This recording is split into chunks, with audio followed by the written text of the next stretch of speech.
to you all. If you're here, then you're probably here for our book review. And this is going to be a regular thing. It's going to be Dr. Glenda and Miss Sandy's book series. You probably came from LTCM 150, and if you didn't, then you too can enjoy just talking about books, enjoying books, and getting some great recommendations and sharing them.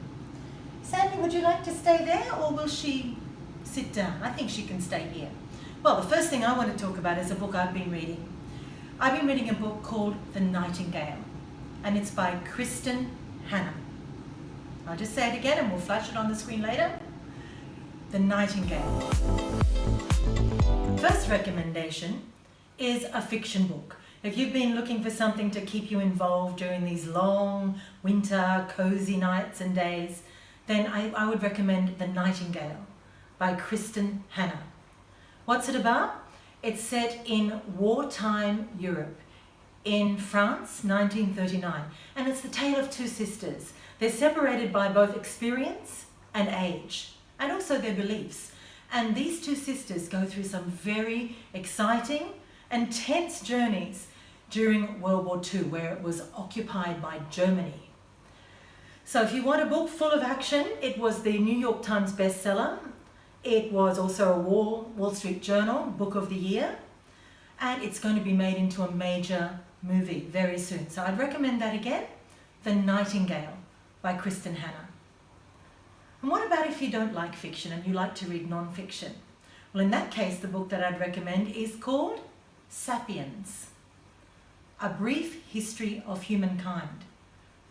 And it's written by a guy called Harari. I'll put details down about the full bibliographic details, you can look it up. So it's called Sapiens by Harari. Now this is a book, it's been recommended by lots of people. Even Barack Obama has done a really glowing review. And the guy from Facebook, Zuckerberg, has also recommended it. So it also is a bestseller.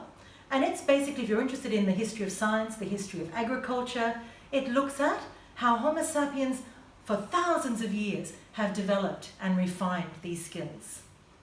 So that's my non-fiction pick. My third pick is a classic, because you should all be looking into the classics. And my classic for today is Brave New World. Now some of you might have read 1984 by George Orwell, and I know you all like dystopian novels. I can tell because during our class many of you talked about the Hunger Games and other books like this. So this is the classic of the classic dystopians. It is back from way back, can you McCann, 1932. And in these days when we've got AI and artificial intelligence and all sorts of smart technology, this is about how it all goes wrong. It's sort of a lesson to us. Now, I'm not saying that we shouldn't have these things, but Aldous Huxley, presciently, now look that word up, prescient, see what that means, he looked into the future and he predicted a world where the machines were not behaving very well. So that's Brave New World. So that's my three recommendations. One, for fiction, The Nightingale by Kristen. Two, Sapiens, A Brief History of Humankind for my non-fiction, and for my classic, Brave New World by Aldous Huxley, written all the way back in 1932. So Sandy's smiling there. I think there's some good recommendations for you.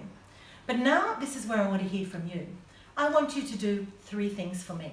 The first one, I want you to tell me in the comments below what foreshadowing is, and give me an example of foreshadowing in some of the books you've read. The second thing I want you to do is to tell me in the comments what book you're reading now, or what you're planning to read. And the third thing, and this is really important, I want you to like and subscribe. So there's a button below, you hit the subscribe, and that means that you'll get updates of any new videos. And of course I want you to like.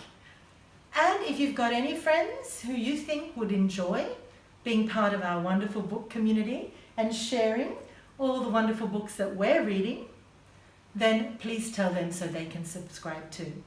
So until next time, this is Dr. Glenda and Miss Sandy saying bye for now and happy reading.